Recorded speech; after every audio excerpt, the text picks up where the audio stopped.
if you put 125 in and then you take out the equity, are you getting that 125 back and the equity, or are you just getting the equity back?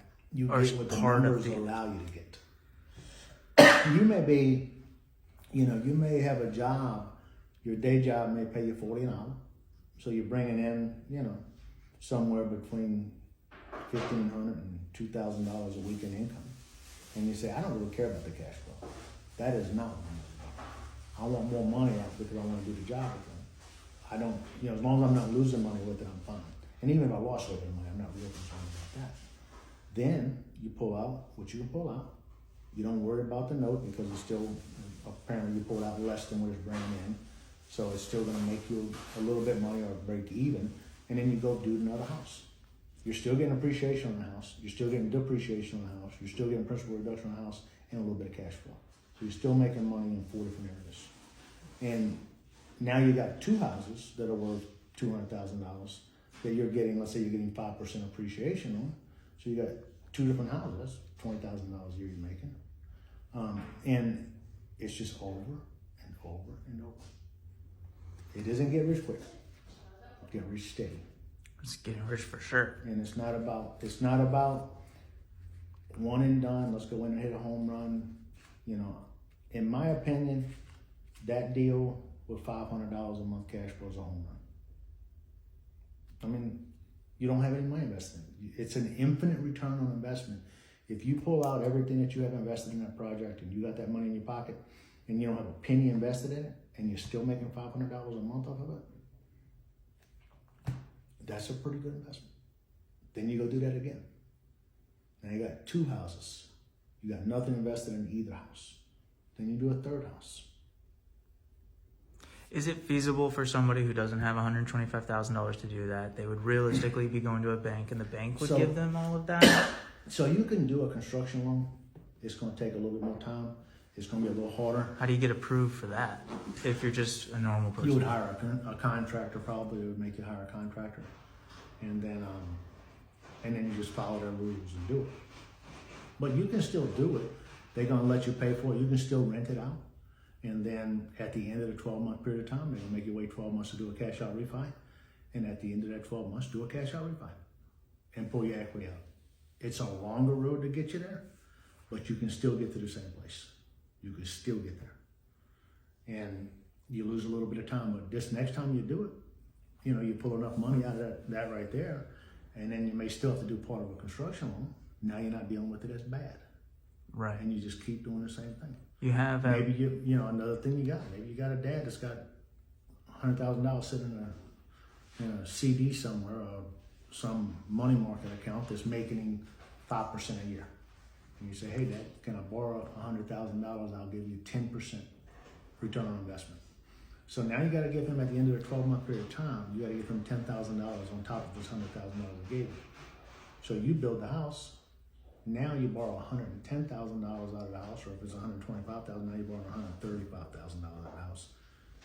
You're pulling all your money out again, and you're paying your dad this $10,000 for the usage of the money. You didn't deal with a bank.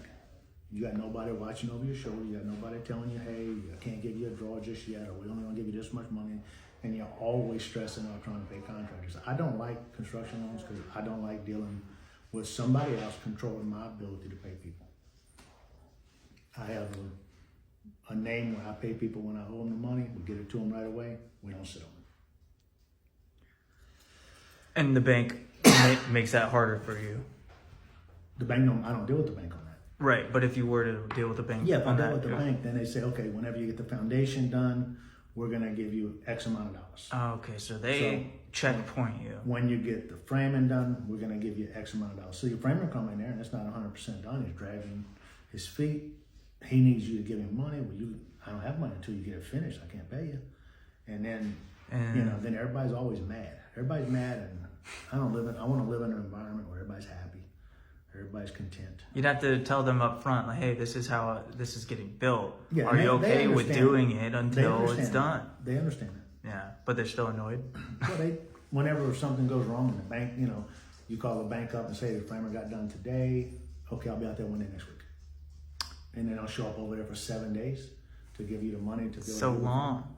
You know, you're at their mercy on everything. Okay, so there is that little bit of a con, but at the same time, someone who's making $5,000 a month, they pay all their own bills. They don't have very much saved to be able to do this, but they've got a good enough credit score. They've got a good enough employment history. They can do it. They've got a plan. The irritation is fine. Do you have to bring this to the bank? Huh? Do you have to bring that to the bank? No, it's very simple. Just set the house plans. This is what we're gonna do. They'll do an appraisal for the house plans. Where do you get the house plans? Huh? Where do you get the house plans? You can buy them off the internet. Oh, okay. I mean, they're easy to find house plans. But, you know, it's a little bit more trouble, but you're still doing it. Yeah. You're still doing it. I built my first house in 2000 and, I built it in 1998. Was the first house I built. And when I built that house, I did a construction loan. And that's the only time I've ever done anything with a construction loan. And I only borrowed half of the money to build that house, half of the money I had. But it was still a pain in the behind because I was always behind on money trying to chase things down and take care of people.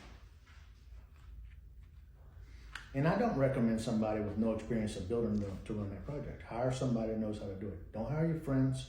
Don't hire somebody that says, hey, I know how my daddy built the house. I can build a house.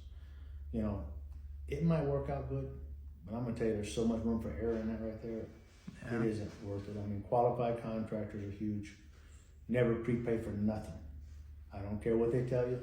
I need money for this. You're not getting any money until it's done.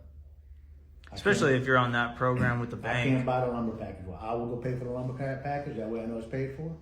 And I will go from there. But I'm not going to give you money. So many people give these contractors money and then contractors run off with their money.